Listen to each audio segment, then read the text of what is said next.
Since the beginning, Walmart has done all it could to offer its customers the lowest prices available on products. One of the major cost-saving areas Walmart has been known for is its incredibly efficient supply chain.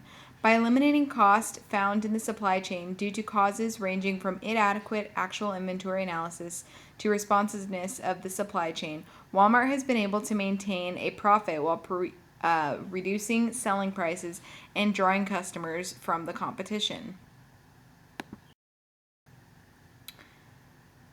Next, I'm going to go over some very important supply chain facts and dates. Starting in 1962, the first Walmart was born, and just 8 years later, Sam Walton opened their first distribution center.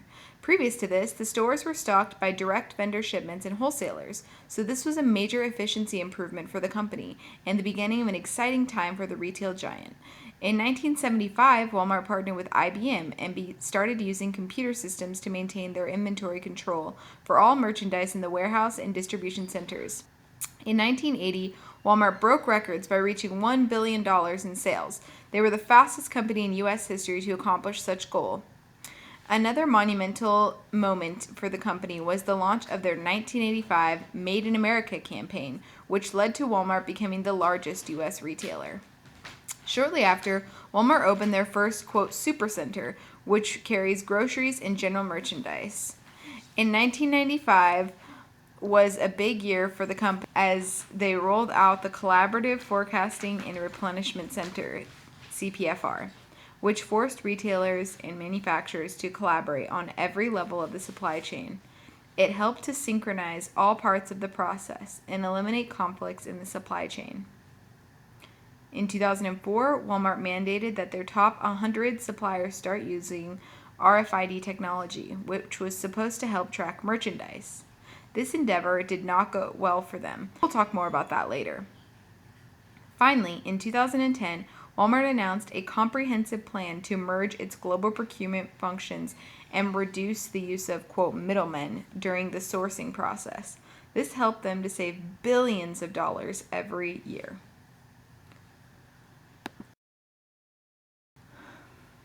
Next, we're going to be talking about the distribution management at Walmart.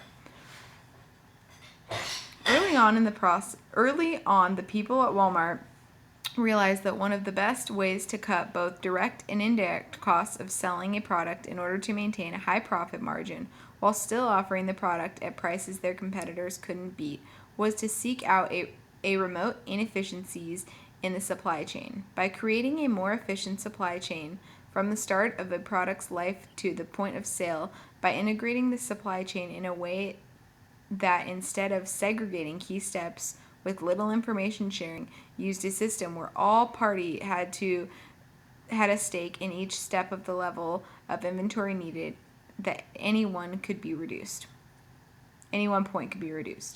Because the risk of additional inventory was now even more evenly distributed across the system, suppliers now had a more vested interest in helping eliminate inefficiencies. This what has an added benefit of cutting all indirect costs associated with inventory items.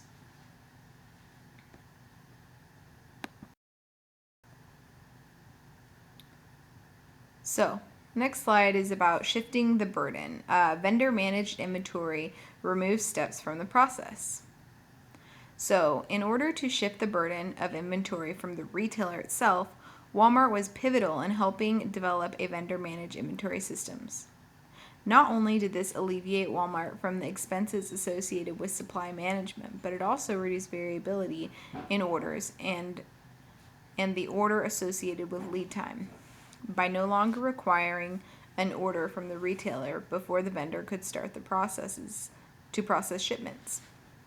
This innovation in supply chain management resulted in overall reduced costs from overshipment and stockouts, resulting in further savings that could be passed on to the consumer.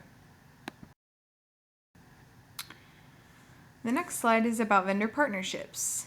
Vendor managed inventory also helps to share the risk.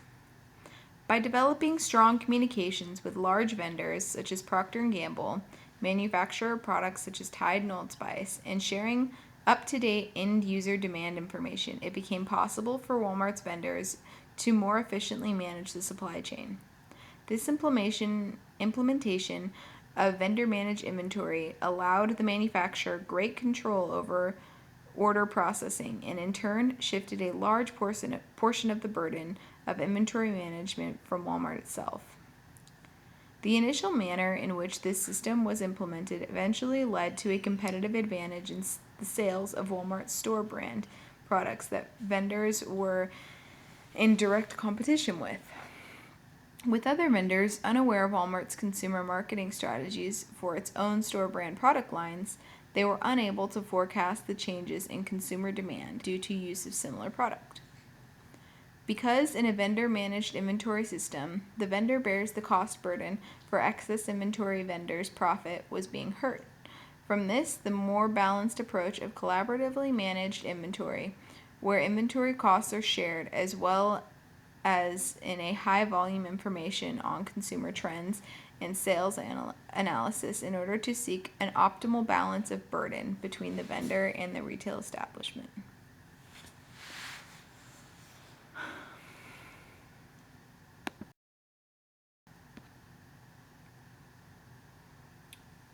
So the next thing that we're going to talk about is cross-docking, which is known to be Walmart's best known innovations. It helps distribution get to suppliers in less than 24 hours, and it's really helped to streamline the supply chain. You see a little diagram here on the right-hand side where it says before cross-docking, and it's a very scattered user experience, but after cross-docking, products come into the warehouse, boom, they go out to the suppliers. It's a very clean, it's a way to clean up the whole process. So there are many benefits to cross-docking, which include reduced labor as products are not being processed and stored in the warehouse. They're being immediately shipped. Another benefit is that the customer receives the product faster. So because those products aren't sitting in the warehouse, they're being brought in and then taken out. And then this also obviously will lead to much higher customer satisfaction. This is because there is no need to store the products, so businesses eliminate the need ultimately for having a warehouse. This cross-docking strategy has helped Walmart to streamline their supply chain from origin point to the final point of sale, and it has also led to reduced handling cost, operating cost, and it's also drastically reduced the inventory storage cost. It also has helped them to get those products to the final consumer much faster, as previously mentioned.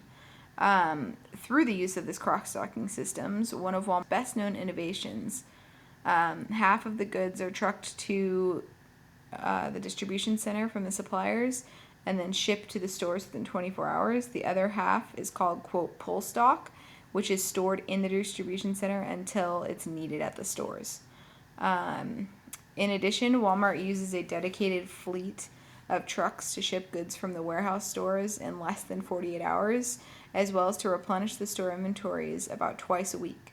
Thus, with the flow-through logistics, the company speeds the movement of goods from a distribution center to its retail stores all around the world.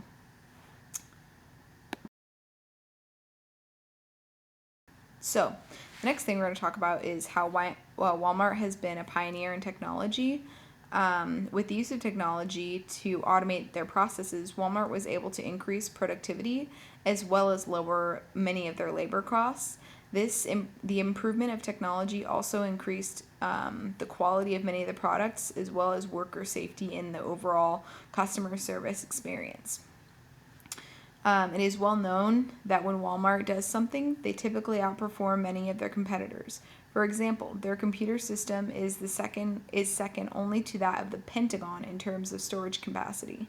Their information systems analyze more than 10 million daily transactions from point of sale and then distribute their analysis both in real time and internally to managers. Then, the information is passed on to Walmart's many suppliers who use this information for their production planning and order shipments. So So, Walmart has been an early adopter of technology and of their especially of the RFID technology. They have smart tags. They have efficient inventory management, decrease in stockouts. It's helped enhance their just-in-time inventory systems, and it was a huge capital investment for the RFID technology. So in 2003, Walmart let their suppliers know that they would be rolling out this radio frequency ID to improve merchandise tracking. In the same year, they asked their top 100 sellers to start using the technology to help better track inventory.